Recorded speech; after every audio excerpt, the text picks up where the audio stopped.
Welcome to Furniture Industry News for August 22nd, 2023 from FurniturePodcast.com, where you can stay up to date on the latest news surrounding the ever-evolving furniture industry. In today's episode, we'll cover a severe drought causing ship backup at the Panama Canal, the decline in existing home sales in the U.S., the importance of nearshoring and technology for the furniture industry's future, and allegations of unfair and unethical practices by American Freight.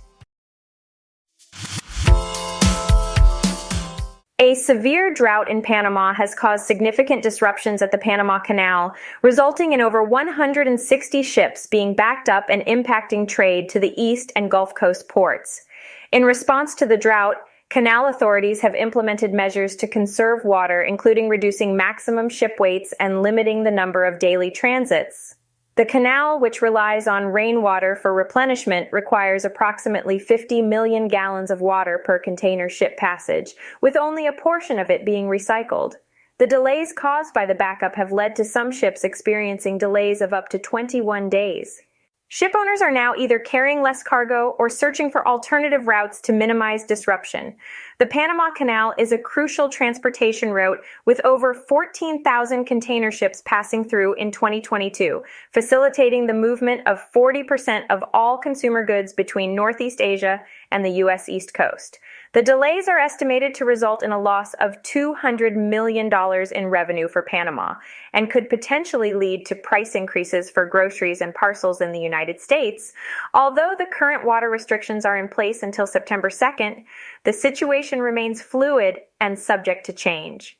Tim Hansen, Chief Commercial Officer at Dorian LPG, expressed the challenges of navigating the canal amid the uncertainties caused by the delays.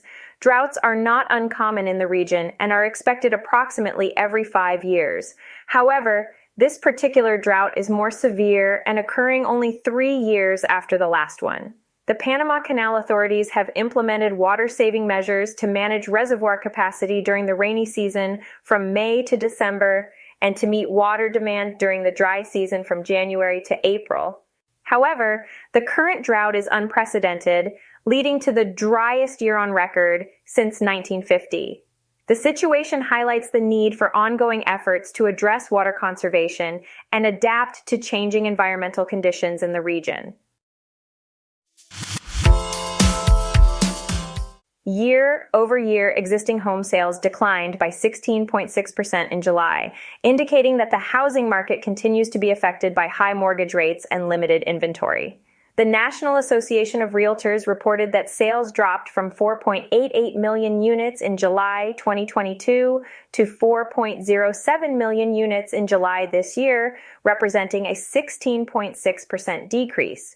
Additionally, sales fell by 2.2% compared to June's figures.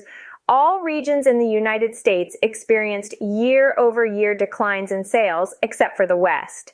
This decline in July's sales can be attributed to the rising interest rates, which reached 7.09% as of August 17. This is an increase from 6.96% the previous week and 5.13% compared to the same period last year.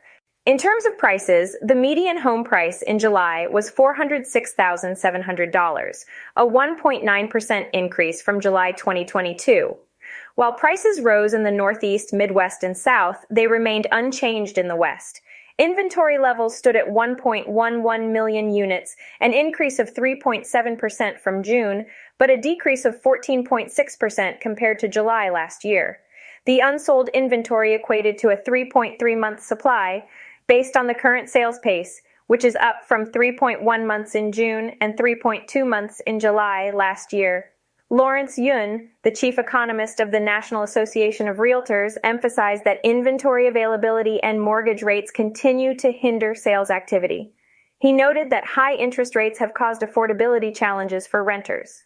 Yun believes that lower mortgage rates will bring more buyers and sellers into the market, thus stimulating movement in the housing market.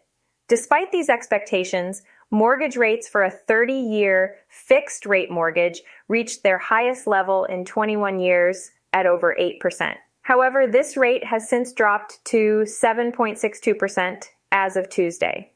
The impact of the declining home sales on the industry is significant. Home sales drive interest in purchasing new furniture for newly built or existing homes, as buyers often require new items to furnish their properties. In July, single-family home sales fell by 16.3% compared to July 2022, with condominium and co-op sales dropping by 19.2% during the same period. Median prices for single-family homes and condos both increased. Other notable highlights from the report include an increase in first-time buyers to 30% of sales in July, compared to 27% in June. All cash sales accounted for 26% of transactions, with individual investors making up 16% of home purchases. Distressed sales, including foreclosures and short sales, represented 1% of total sales. Regionally, the Northeast experienced a decline of 23.8% in sales. The Midwest saw a 20% decline. The South had a 14.3% decline, and the West experienced a 12.5% decrease in sales. Median sales prices varied across regions as well. Recently, Leonard Marano, the president of the Americas at Lectra, spoke with Home News Now about the importance of nearshoring and the use of technology for the future of the furniture industry. Marano highlighted three main drivers of nearshoring: speed, quality, and flexibility. Being closer to the consumer allows for faster delivery of products while asserting more control over quality control practices. Additionally, nearshoring enables flexibility in meeting specific consumer needs, particularly in an era of customized products driven by e-commerce. Marano emphasized that nearshoring extends beyond Mexico, with furniture production also thriving in North Carolina and the West Coast. Other benefits of nearshoring in the furniture industry include adopting an on-demand model, reducing material waste, optimizing material usage, and reducing the carbon footprint. Contrary to assumptions, nearshoring does not result in higher costs for materials or products. With advancements in technology, companies can produce nearshore products with less labor, making the cost comparable to mass production. Marano also discussed the increased predictability and reliability of supply chains through nearshoring. The disruptions caused by the pandemic and conflicts in certain regions have prompted many companies to localize their supply chains. As for Lectra, they focus on providing integrated solutions and leveraging Industry 4.0 based technology to assist their customers in the planning, design, and production processes. Notably, Lectra recently acquired Gerber Technology and revitalized their manufacturing facility in Tolland, Connecticut, showcasing their commitment to Industry 4.0 based practices. Overall, the furniture industry has embraced the concepts of nearshoring and automation, with furniture companies at the forefront of adopting these technologies. The availability of Chinese-owned factories in Mexico and Central America further supports the trend of nearshoring in the industry. Companies that fail to invest in speed, agility, and quality may find themselves falling behind competitors who prioritize these factors enabled by nearshoring and technology. Recent reports from vendors affiliated with American Freight, which consists of around 300 stores and was previously known as Sears Surplus and Sears Outlet, have shed light on a 2-day meeting at the company's headquarters. Allegedly, one of the chief officers requested vendors to bypass their independent sales representatives and return the commission back to the retailer. It's crucial to point out that these allegations haven't been officially confirmed or denied. However, identical claims from multiple sources lend some credence to this information. If these actions are true, it could be seen as more than tough business maneuvering. It might appear unfair and even ruthless. Such actions could lead to litigation and have far-reaching effects on the financial stability of both retailers and reps. This story echoes recent events at Klausner Furniture, where a sudden shutdown left workers in limbo.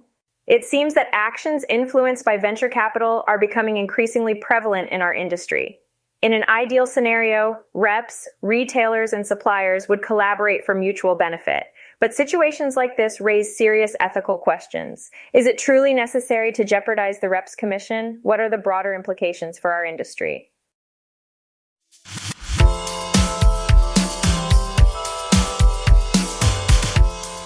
Thanks for listening to today's episode. I'll see you guys at the next one, and don't forget to subscribe.